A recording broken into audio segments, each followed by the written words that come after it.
Bonjour à tous, on se retrouve pour ce tuto pour voir comment on peut déformer un visage, un objet ou etc. et même carrément faire un effet sympa si besoin. Et en regardant, non pas en jouant sur l'opacité avec un masque, mais avec un effet. Donc là, j'ai mis une photo d'une personne. Ici, je viens ici donc chercher les effets. Je vais chercher tourbillon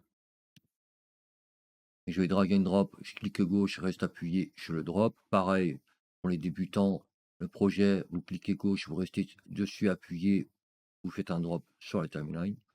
Donc voilà. Donc mon effet automatiquement se retrouve ici.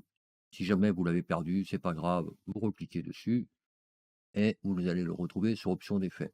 Si jamais vous n'avez toujours pas, cliquez ici et faites option d'effet.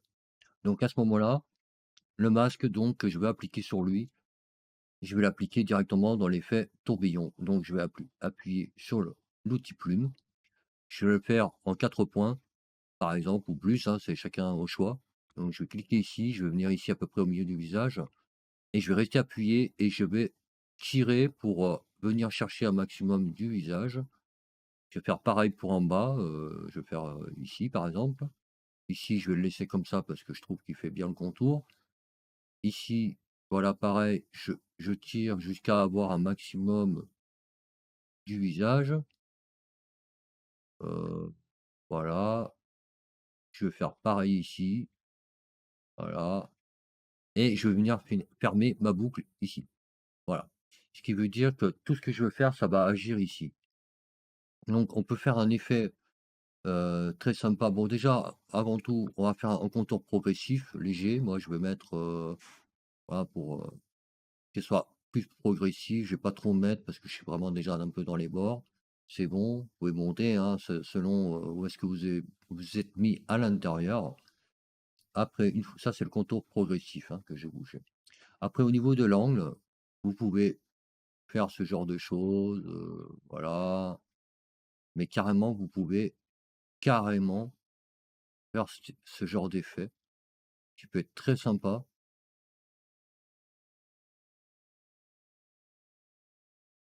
Voilà.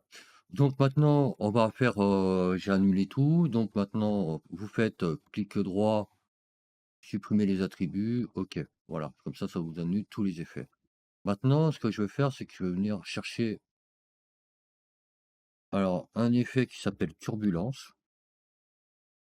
Voilà, en déformation bien sûr. Je vais le drag and drop, d'accord? Qu'est-ce qui s'est passé? C'est que ça m'a tout déformé. Mais c'est pas grave parce que il suffit que alliez pardon, dans les options d'effets, si vous l'avez pas, pareil, hein, vous recliquez dessus, vous allez dans les options d'effets ou ici. Vous allez aller ici dans les turbulences, vous allez cliquer sur le FX et là, vous voyez, ça vous a remis, même si déjà, si vous vouliez un genre d'effet comme ça, bah, tout simplement, vous aviez déjà quelque chose, d'accord? Vous pouvez carrément refaire ce que j'ai fait tout à l'heure, mais bon, par-dessus, ça va faire beaucoup. Donc à ce moment-là, j'ai dit: «Je cliquais dessus». Là, à ce moment-là, vous allez refaire votre masque. Ah, je vais le faire rapidement. Voilà, voilà, voilà. Je vais le faire directement là aussi. Voilà, par exemple. Voilà. Donc on va refaire un peu le contour, progressif encore une fois. Là, je vais le faire comme ça suffira amplement. Donc à ce moment-là, après, vous avez juste une fois que vous avez fait votre masque, vous pouvez de nouveau réactiver. Ce qui veut dire que maintenant mon impact est que sur le visage et non plus donc effectivement sur toute l'image. À ce moment-là, vous pouvez faire renflement, sur balayage, hein, torsion, et cetera, et cetera. Vous pouvez faire plein de trucs, bien sympas.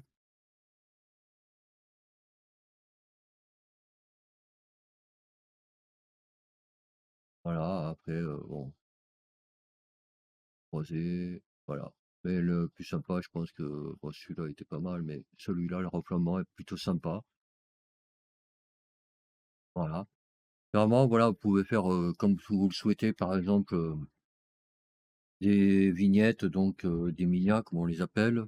Très sympa, rapidement, pas besoin de passer par Photoshop et voilà. Donc c'était tout pour ce tuto et je vous dis à bientôt.